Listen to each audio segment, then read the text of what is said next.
ಓಂ ನಮಃ ಶಿವಾಯ. ಸ್ವಾಮಿ ಕುರುಗಜ್ಜ. ನನ್ನೆಲ್ಲ ಪ್ರೀತಿ ವೀಕ್ಷಕರಿಗೆ ಶಿವಾಯಂ ಕನ್ನಡ ಆಧ್ಯಾತ್ಮಿಕ ಚಾನೆಲ್ಗೆ ಸ್ವಾಗತ. ಜೀವನದಲ್ಲಿ ಯಶಸ್ಸು ಪಡೆಯುವ ರಾಶಿಯವರು ಇವರು. ಸಕ್ಸಸ್ ಇವರನ್ನು ಹುಡುಕಿಕೊಂಡು ಬರುತ್ತೆ.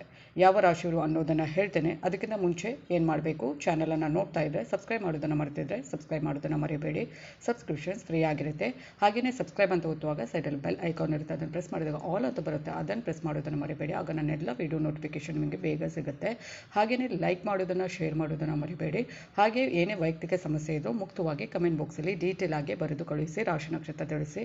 ಸಮಯದ ಅಭಾವ ಇರೋದ್ರಿಂದ ಸ್ವಲ್ಪ ಲೇಟಾಗಿ ಉತ್ತರ ಕೊಡಬಹುದು. ನಾನು ಅದು ಪ್ರತಿಯೊಬ್ಬರಿಗೆ ಉತ್ತರ ಕೊಡ್ತೇನೆ. ಆದರೆ ಕೆಲವರು ಬರೀ ರಾಶಿ ನಕ್ಷತ್ರ ಅಥವಾ ಡೇಟ್ ಆಫ್ ಬರ್ತ್ ಮಾತ್ರ ಹಾಕ್ತೀರಿ, ಅಂಥವರಿಗೆ ಉತ್ತರ ಕೊಡೋಕ್ಕಾಗಲ್ಲ. ಏನಾದರೂ ಏನು ಸಮಸ್ಯೆ ಇದೆ ಅದನ್ನು 2 ಲೈನಲ್ಲಾದರೂ ಕರೆಕ್ಟಾಗಿ ಬರೆದು ಕಳುಹಿಸಿ, ಪ್ರತಿಯೊಬ್ಬರಿಗೂ ಉತ್ತರ ಕೊಡ್ತೇನೆ. ಹಾಗೆಯೇ ನಾನು ನಿಮ್ಮ ಜೊತೆ ಯಾವತ್ತೂ ಇರ್ತೇನೆ. ಆಧ್ಯಾತ್ಮಿಕ ಜ್ಯೋತಿಷಕ್ಕೆ ಸಂಬಂಧಪಟ್ಟ ಎಲ್ಲ ವಿಧವಾದಂಥ ಉಪಯುಕ್ತ ಮಾಹಿತಿ ಇರುವಂಥ ವಿಡಿಯೋನ ಹಾಕ್ತೇನೆ. ಹಾಗೆಯೇ ನಾನು ನಂಬಿರುವ ಶಿವದೇವರ ಕುರುಗಜ್ಜ ದೇವದ ಆಶೀರ್ವಾದ ನನ್ನೆಲ್ಲ ಪ್ರೀತಿ ವೀಕ್ಷಕರ ಮೇಲೆ ಸದಾ ಇರುತ್ತೆ.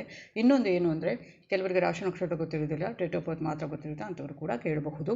ಹಾಗೆಯೇ ನಿಮ್ಮ ಸಮಸ್ಯೆಯನ್ನು ಡೀಟೇಲ್ ಆಗಿ ರಾಶಿ ನಕ್ಷತ್ರದ ಜೊತೆಗೆ ಕಳುಹಿಸಿ, ಇಲ್ಲಾಂದರೆ ಡೇಟ್ ಆಫ್ ಬರ್ತನ್ನು ನಮೂದಿಸಿ ಅಂತ ಇನ್ನೊಂದು ಸಲ ಹೇಳ್ತಾ, ಜೀವನದಲ್ಲಿ ಯಶಸ್ಸು ಪಡೆಯುವ ರಾಶಿಯವರು ಇವರು. ಜೀವನದಲ್ಲಿ ಯಶಸ್ವಿ ಆಗಲು ಬಯಸುವವರು ಯಾವುದೇ ವ್ಯಕ್ತಿ ಇರಲಿಕ್ಕಿಲ್ಲ, ಆದರೆ ಅವರ ಇಚ್ಛೆಗೆ ಅನುಗುಣವಾಗಿ ಯಶಸ್ಸನ್ನು ಪಡೆಯುವ ಕೆಲವೇ ಜನರು ಇದ್ದಾರೆ. ಜ್ಯೋತಿಷದ ಪ್ರಕಾರ ರಾಶಿಚಕ್ರದ ಕೆಲವು ರಾಶಿಚಕ್ರ ಚಿಹ್ನೆಗಳಿವೆ. ಅವುಗಳನ್ನು ಅತ್ಯಂತ ಯಶಸ್ವಿ ಅಂತ ಪರಿಗಣಿಸಲಾಗುತ್ತೆ. ಆ ರಾಶಿಗಳು 12 ರಾಶಿಯವರಿಗೂ ಕೂಡ ವಿಶೇಷ ವ್ಯಕ್ತಿತ್ವ, ವಿಶೇಷ ಗುಣಲಕ್ಷಣ ಇರುವಂಥದ್ದು. ಆದರೆ ಒಬ್ಬೊಬ್ಬರಿಗೆ ಒಂದೊಂದು ಗುಣವಿಶೇಷತೆ ಇರುವಂಥದ್ದು. ಇವರಿಗೆ ಈ ಒಂದು ರಾಶಿಗಳಿಗೆ ಏನು ಇರುತ್ತೆ ಅಂದರೆ, ಪ್ರತಿಯೊಬ್ಬ ವ್ಯಕ್ತಿ ತಾನು ಕೆಲಸ ಮಾಡ್ತಿರುವ ಯಾವುದೇ ಕ್ಷೇತ್ರದಲ್ಲಿ ಯಶಸ್ವಿಯಾಗಲು ಬಯಸುವಂಥದ್ದು. ಆದರೆ ಪ್ರತಿಯೊಬ್ಬರು ಯಶಸ್ಸನ್ನು ಸಾಧಿಸುವುದು ತುಂಬ ಕಷ್ಟ. ಜ್ಯೋತಿಷ್ಯದಲ್ಲಿ ಕೆಲವು ರಾಶಿ ಚಿಹ್ನೆಗಳನ್ನು ವಿವರಿಸಲಾಗಿದೆ. ಅವು ಉಳಿದ ರಾಶಿ ಚಿಹ್ನೆಗಳಿಗಿಂತ ಹೆಚ್ಚು ಯಶಸ್ವಿಯಾಗುತ್ತೆ. ಈ ರಾಶಿಯವರ ಒಳಗೆ ಕೆಲವು ಗುಣಗಳಿವೆ, ಅದು ಅವರನ್ನು ಯಶಸ್ವಿಯಾಗಿಸುತ್ತೆ. ಈ ರಾಶಿ ಚಿಹ್ನೆಗಳು ಯಾವುವು, ಅವರಲ್ಲಿ ಯಾವ ವಿಶೇಷ ಗುಣಗಳು ಕಂಡುಬರುತ್ತವೆ ಅನ್ನೋದನ್ನು ನೋಡೋಣ. ಅಂದರೆ ಈ ಒಂದು ರಾಶಿ ಚಿಹ್ನೆಗಳಿಗೆ ಈ ಒಂದು ಗುಣ ಇರುವಂಥದ್ದು. ಹಾಗೆಯೇ ವೃಷಭ ರಾಶಿ. ಈ ರಾಶಿಯ ಅಂಶವೆಂದರೆ ಭೂಮಿ, ಆಳುವ ಗ್ರಹ ಶುಕ್ರ. ಜ್ಯೋತಿಷದ ಪ್ರಕಾರ ಕಠಿಣ ಪರಿಶ್ರಮದ ವಿಷಯದಲ್ಲಿ ಕೆಲವೇ ರಾಶಿ ಚಿಹ್ನೆಗಳು ಇವರಿಗಿಂತ ಮುಂದಿರುತ್ತವೆ. ಈ ರಾಶಿ ಜನರು ಒಮ್ಮೆ ಗುರಿಯನ್ನು ಬೆನ್ನಟ್ಟಲು ಪ್ರಾರಂಭಿಸಿದರೆ ಇವರು ಅದನ್ನು ಪಡೆಯುತ್ತಾರೆ. ಈ ರಾಶಿ ಚಿಹ್ನೆಯ ಸಂಕೇತವೆಂದರೆ ಗೂಳಿ. ಇದು ಅವರ ಶಕ್ತಿ, ಕೆಲಸ ಮಾಡುವ ಸಾಮರ್ಥ್ಯವನ್ನು ತೋರಿಸುವಂಥದ್ದು. ಇವರ ಪ್ರಯತ್ನಗಳಿಂದ ಇವರು ಪ್ರತಿ ಕಷ್ಟಕರ ಪರಿಸ್ಥಿತಿಯಲ್ಲಿಯೂ ಕಷ್ಟಪಟ್ಟು ಕೆಲಸ ಮಾಡುವುದನ್ನು ಮುಂದುವರಿಸಬಹುದು. ಅದಕ್ಕಾಗಿ ಈ ರಾಶಿ ಜನರು ಸಹ ಯಶಸ್ಸನ್ನು ಸಾಧಿಸುವಂಥದ್ದು. ತಾಳ್ಮೆ ಮತ್ತು ಶ್ರದ್ಧೆ ಇವರ ಮುಖ್ಯ ಗುಣಗಳಾಗಿವೆ. ಈ ಒಂದು ಗುಣಗಳೇ ಅವರನ್ನು ಯಶಸ್ವಿಯತ್ತ ದಾರಿಯತ್ತ ಕೊಂಡೊಯ್ಯುವಲ್ಲಿ ಯಾವುದೇ ಸಂಶಯ ಇರೋದಿಲ್ಲ. ಹಾಗೆಯೇ ನೆಕ್ಸ್ಟ್ ನೋಡುವಂಥದ್ದು ಸಿಂಹರಾಶಿ.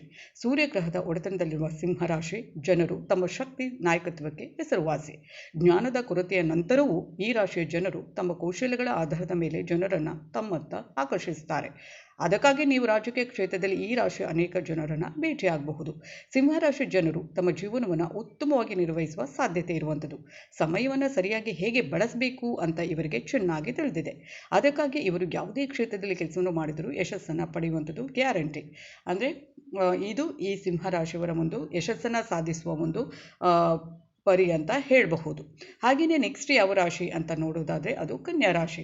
ಕನ್ಯಾ ರಾಶಿಯವರು ಯಾವ ಥರ ಒಂದು ಯಶಸ್ಸನ್ನು ಸಾಧಿಸುವಂಥ ಗುಣವುಳ್ಳವರು ಅಂತ ಹೇಳೋದಾದರೆ, ಯಾವುದೇ ಕೆಲಸವನ್ನು ಮಾಡಲು ಉತ್ತಮ ಮಾರ್ಗ ಯಾವುದು ಅಂತ ನೀವು ಕನ್ಯಾ ರಾಶಿಯ ಜನರನ್ನು ಕೇಳಬಹುದು.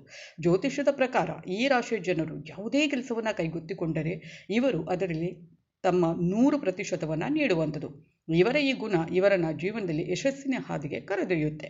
ಈ ರಾಶಿ ಚಿಹ್ನೆಯು ಅಂದರೆ ಈ ಚಿಹ್ನೆಯ ವಿಶೇಷವೆಂದರೆ, ಇವರ ಸಾಮರ್ಥ್ಯವನ್ನು ನೋಡಿ ಇವರು ಯಾವ ಕ್ಷೇತ್ರದಲ್ಲಿ ಯಶಸ್ವಿ ಆಗಬಹುದು ಅಂತ ಇವರಿಗೆ ತಿಳಿದಿದೆ ಅಂತೆ. ಅದು ಇವರ ಒಂದು ಗುಣವಿಶೇಷತೆ ಅಂತಲೇ ಹೇಳ್ಬೋದು. ನೆಕ್ಸ್ಟ್ ನೋಡುವಂಥದ್ದು ವೃಶ್ಚಿಕ ರಾಶಿ. ಮಂಗಳನ ಒಡೆತನದ ವೃಶ್ಚಿಕ ರಾಶಿಯವರು ದೂರದೃಷ್ಟಿ ಉಳ್ಳವರು ಅಂತ ಪರಿಗಣಿಸಲಾಗುತ್ತೆ. ಇವರು ಜೀವನದಲ್ಲಿ ಮುಂದೆ ಸಾಗಲು ಮಾರ್ಗಸೂಚಿಯನ್ನು ಹೊಂದಿರುವಂಥದ್ದು. ಮುಂದೆ ಸಾಗಲು ಅಗತ್ಯವಿರುವ ಯಾವುದೇ ಕೆಲಸವನ್ನು ಮಾಡುವುದನ್ನು ಇವರು ತಪ್ಪಿಸುವುದಿಲ್ಲ. ಅಲ್ಲದೆ ಇವರ ಒಂದು ವಿಶೇಷತೆ ಎಂದರೆ, ಅನೇಕ ಬಾರಿ ವಿಫಲರಾದ ನಂತರವೂ ಇವರು ಮತ್ತೆ ಎದ್ದು ನಿಲ್ಲುವಂಥದ್ದು. ಬಿಟ್ಟುಕೊಡುವುದು ಇವರ ಗುಣ ಅಲ್ಲ, ಮತ್ತು ಅದಕ್ಕಾಗಿ ಇವರು ಜೀವನದಲ್ಲಿ ಯಶಸ್ಸನ್ನು ಪಡೆಯುವಂಥದ್ದು. ಇದೆಲ್ಲ ಗುಣಗಳಿಂದ ಅವರು ಯಶಸ್ವಿನ ದಾರಿಯತ್ತ ಸಾಗುವಂಥದ್ದು ವೃಶ್ಚಿಕ ರಾಶಿಯವರು. ನೆಕ್ಸ್ಟ್ ನೋಡುವಂಥದ್ದು ಧನುರಾಶಿ. ಈ ರಾಶಿಯ ಜನರನ್ನು ತುಂಬ ಪ್ರಾಮಾಣಿಕರೆಂದು ಪರಿಗಣಿಸಲಾಗುತ್ತೆ. ಧನುರಾಶಿ ಅಧಿಪತಿ ಗುರು. ಇದನ್ನು ಜ್ಞಾನದ ಅಂಶ ಪರಿಗಣಿಸಲಾಗುತ್ತೆ. ಆದ್ದರಿಂದ ಈ ರಾಶಿಯ ಜನರು ಅನೇಕ ವಿಷಯಗಳ ಜ್ಞಾನ, ಅನುಭವವನ್ನು ಹೊಂದಿರ್ತಾರೆ. ಈ ಕಾರಣಕ್ಕಾಗಿ ಇವರು ಕೆಲವೇ ಸಮಯದಲ್ಲಿ ಯಶಸ್ಸನ್ನು ಪಡೆಯುವಂಥದ್ದು. ಈ ರಾಶಿಯ ಜನರು ಪ್ರತಿಯೊಂದು ಗುರಿಯತ್ತ ತಿಳುವಳಿಕೆಯೊಂದಿಗೆ ಮುಂದುವರಿಯುತ್ತಾರೆ. ಮತ್ತು ಅದರಲ್ಲಿ ಯಶಸ್ವಿ ಆಗ್ತಾರೆ. ಈ ಒಂದು ಧನುರಾಶಿಯವರು ಕೂಡ ತುಂಬಾ ಒಂದು ಅಪಾರ ಜ್ಞಾನವನ್ನು ಮತ್ತು ಅನುಭವವನ್ನು ಹೊಂದಿರುವುದರಿಂದ ಇವರು ಜೀವನದಲ್ಲಿ ಯಶಸ್ವಿ ಆಗಲಿಕ್ಕೆ ಮತ್ತು ತುಂಬ ಪ್ರಾಮಾಣಿಕರಾಗಿರುವುದರಿಂದ ಯಶಸ್ವಿ ಪಡೆಯುವುದನ್ನು ಅಂದರೆ ಕೆಲವೇ ಸಮಯದಲ್ಲಿ ಯಶಸ್ಸನ್ನು ಪಡೆಯೋಕೆ ಇವರು ಶಕ್ತರಾಗಿರ್ತಾರೆ. ಇದು ಇವತ್ತಿನ ವಿಡಿಯೋವಾಗಿರುತ್ತೆ. ಮುಂದಿನ ವಿಡಿಯೋ ಮತ್ತೆ ಭೇಟಿ ಆಗ್ತೀನಿ. ಧನ್ಯವಾದಗಳು.